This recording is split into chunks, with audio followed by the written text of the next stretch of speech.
Allora adesso abbiamo Victor Lopez Cotelo, che è anche presidente della giuria, professore emerito e docente di progettazione e conservazione degli edifici storici presso il Dipartimento di Architettura dell'Università Tecnica di Monaco. I want first of all thank very much the architecture department of the University of Ferrara and Azienda Fassa Bortolo for the invitation to this award ceremony. And I must say it was a great honor for me to chair the jury of this 12th edition, because I had the opportunity to deliberate and to learn very much from my colleagues, Dirk Seigmans and Fritz Frankler. He told something about 10 minutes, and you can see what I've learned being 2 days with him, you know. So I think just when you hear and when you see the facts that he was showing us, you see how serious is what we are talking about. So I'm going to talk in another level. I mean, I think it was great that he first concentrate the problem, what the problem is, really. But that affects us as persons, as human beings. And I'm going to go in another level now. How sustainability affects us as architects. So we have a responsibility as human beings that are living in a certain time, but we have another responsibility because we are not only human beings, but we are architects, that we are, our work is transforming also the earth. And insofar, I think we have this responsibility that maybe other works, other professions don't have. They have the same as us, as human beings, but we have a responsibility in addition to what is our job. So I've been invited to say something about how sustainability did affect my life and my architecture. But I'm not going to talk directly about sustainability. I agree with you. We could talk about sustainability without meaning sustainability. And then I'm going to talk more about architecture, because I think sustainability is such an integral part of architecture that when we talk about architecture, we are talking at the same time about sustainability. And that's why I want to talk about the task of the architect. What's the task of the architect? Because I think that that's something that is not clear, or it takes very long to make it clear. And I think that's something that should be treated at the very beginning of the studies of architecture. That should be the first semester. Just talk about what's the task of the architects. Because if you concentrate that, all what we learn afterwards would go in this direction. And because I think that's not clear, we can see today what happens in architecture. How it veers away from the essence of architecture. And just because I think if we could put that clear at the beginning, we could make a good step towards sustainability without talking about that. I think that sustainability is a matter about which it's more and more necessary to think, inasmuch as architecture in nowadays veers away, as I said, very often from the essence of architecture. And in this case, sustainability is considered, if at all, at the very end of the design process, as something that can or must be added to a more or less capricious design. Sometimes it's only to make some color arrows, green, blue, red, and then they think they've done something for the sustainability. But I think also, in the opposite side, that others think that sustainability is only pure technical matter or a set of recipes without any other considerations that can fulfill for itself all qualities of architecture. I think in architecture that should be very, very clear at the beginning. We must learn to want to do what must be done instead of doing what we want. That for me should be the first subject.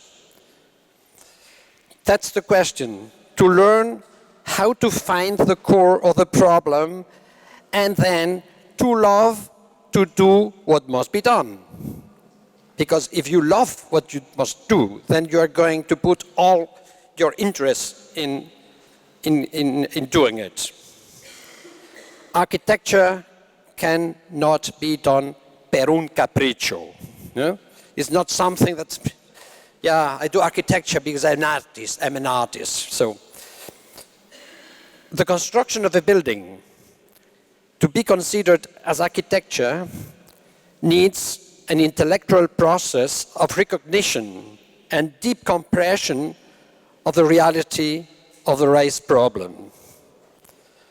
But heeding the essentials, values, and emotion of human being is a process which confers the construction the right to the existence. Any construction that is built without having reached its right to the existence, for me, is not architecture. And among others, it's of course also a problem for sustainability.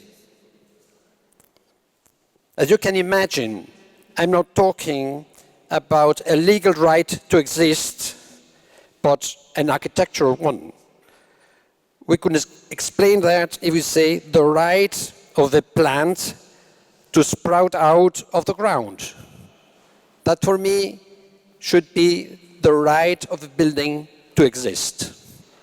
That means that this building has such qualities that we could agree all that it should exist. Architecture arises out of the junction of reason and emotion.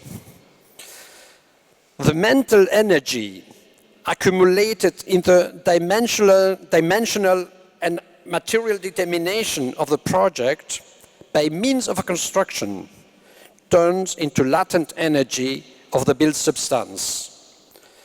This latent energy will radiate outside.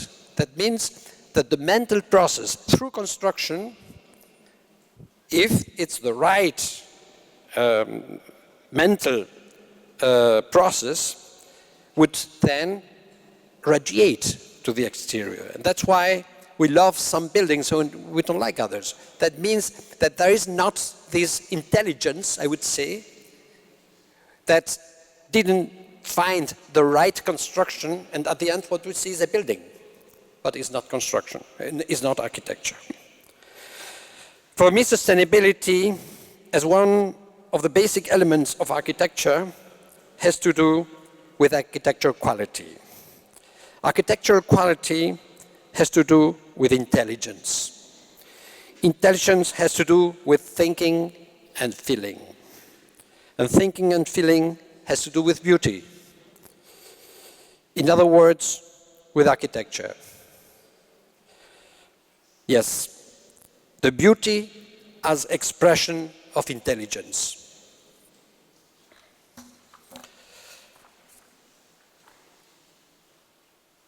I will show you very briefly some images with which I always started the semester with my students in Munich.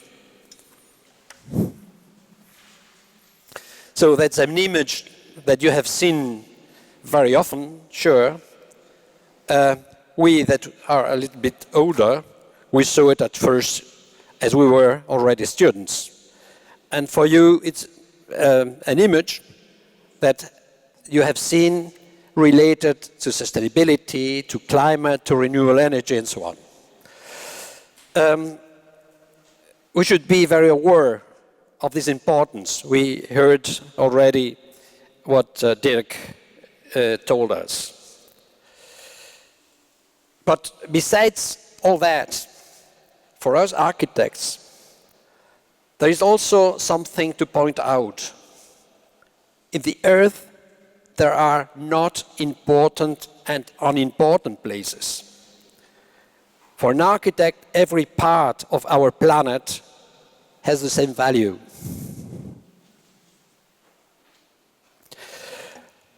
We see these two images. The one is the picture, the painting from Vincent van Gogh. And the other one is an aerial site from a region in Spain that is nearly desert. For me, it's very, very interesting to see for a painter what had these wheat fields that was so interesting that he could make such a painting. But for us, if we see the image above, we should have the possibility of understanding and feeling these wheat fields as Van Gogh. But as architects, we must go farther because we must build something there. So that means that if we should work in such a region, not only this one, every region has differences. But if we want to make architecture, we must forget this architectonic architecture. We should forget that we want to make something nice. We should go to the qualities that are essential for an architect. We should only think in this place what we are working and in life. We are working in a certain place that have these conditions, and then for the human beings that are going to live there. And we must forget all what we know about architecture that is not more architecture. It's style, it's mode, it's other things. But if we could concentrate us in the things that are really important for the place, climate, topography, everything that's I'm not going to explain now, you know about, and the life of the people which is going to live there, then it would be enough to do it good. These two images. The one is the window of my office in Munich, one of the two that were in my office. The second one is a work from David Hockney. The first one, when I see it, I see 20 years of my life there. I see how important was such a window. It's a normal one. It has nothing special, no? But we see how it affect to the quality of the room where I was. Sometimes it was dark, sometimes it was foggy, and sometimes it did rain, sometimes it was very sunny. And how this window did react, and how was the atmosphere in this room. by the other one, when we see this terrace, is a collage, because David Hopkins was working with small photographs and he was putting out together, and he's telling us about the life that's happening there. What's happening? We can imagine somebody who is sleeping, somebody that is talking, somebody that's with his friends, and that's a quality of architecture, just the quality that is not evident. It starts where the evidence is finished. So I think that architecture, we could say it's an interface. It's an interface between two things. The first one is life, and the second one is life. So the first one, it's an ideal, an abstract ideal from life. And the second one is the life of the people that is going to live there. And we are making the frame where these two lives are connected. The ideal life and the special concrete life that is going to happen in the place we are building. So if we forget life, we are not going to be able to fulfill the second part of this interface, because we are not going to make possible to live, or maybe not in the best conditions.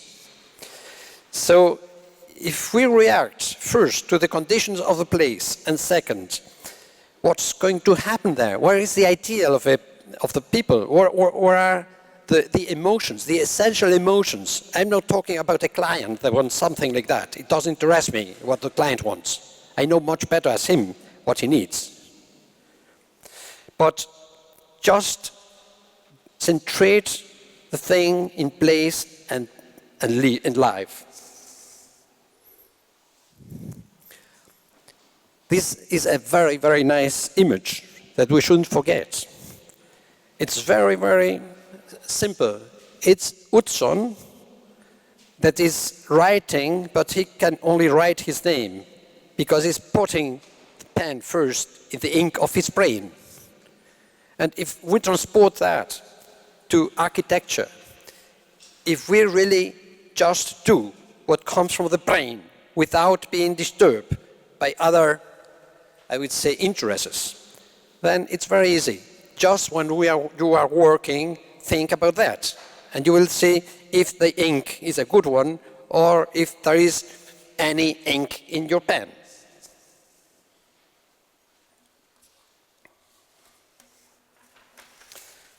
Then we have here this musical score. And this is the score of the abduction of the harem from Mozart. This musical score, for someone who doesn't know music, is pure graphic. Maybe good, maybe not good. But for Mozart, that composed it, and for those that can read music, it's not a graphic, it's music. They can hear the music. If I would write in a board, H2O, we'll think all in water, because we know what's water. We are not thinking if it's a nice H or it's automatically. Then, I mean, when we know what we want to do, what we must do, we can make plans, we can do everything that we need to express our idea.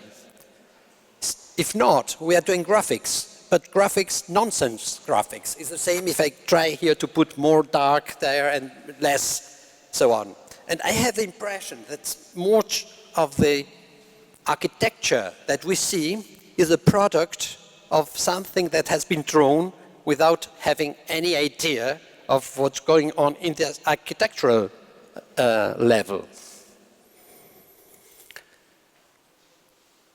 That's also a very nice image for me. When you are working and you know what you are doing, you get a kind of magnetic field. And in this magnetic field, everything is in an order that is inevitable. So if I did understand really what I'm doing, every decision is going to take place exactly what it must be and at the right time that it must happen.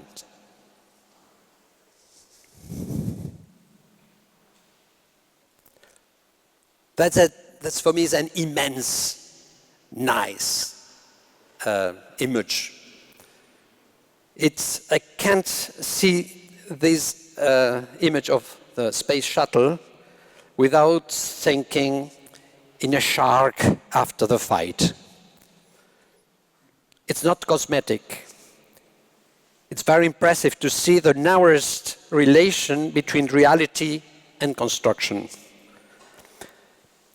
What we see is all true. It's not built to be nice. It's built to be real. It's beautiful. And now I'm going to resume to tell you very briefly what Heinrich von Kleist did written in his very short text, The Marionette's Theatre.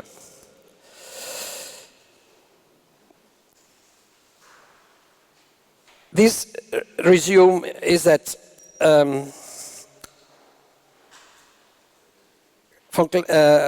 Heinrich von Kleist was telling a history about the best dancer of the opera in Vienna that goes every day to the park to see the Marionette Theatre.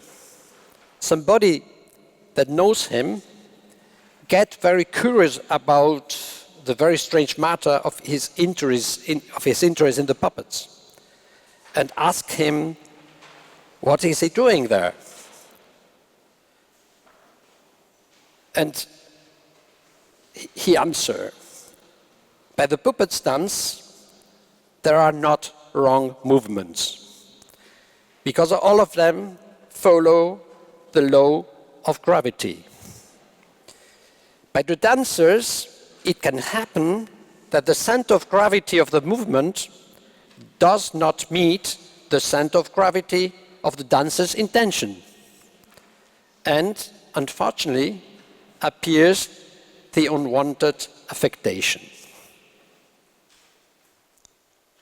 So be careful where you put the center of the gravity of your intentions.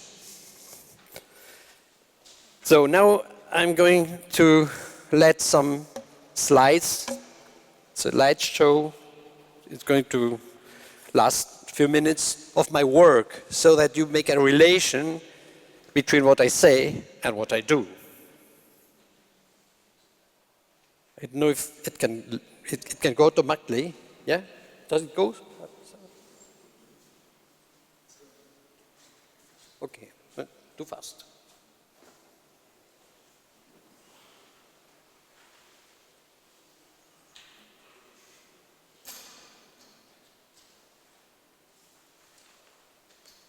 Should be 5 seconds.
That's all. Thank you very much.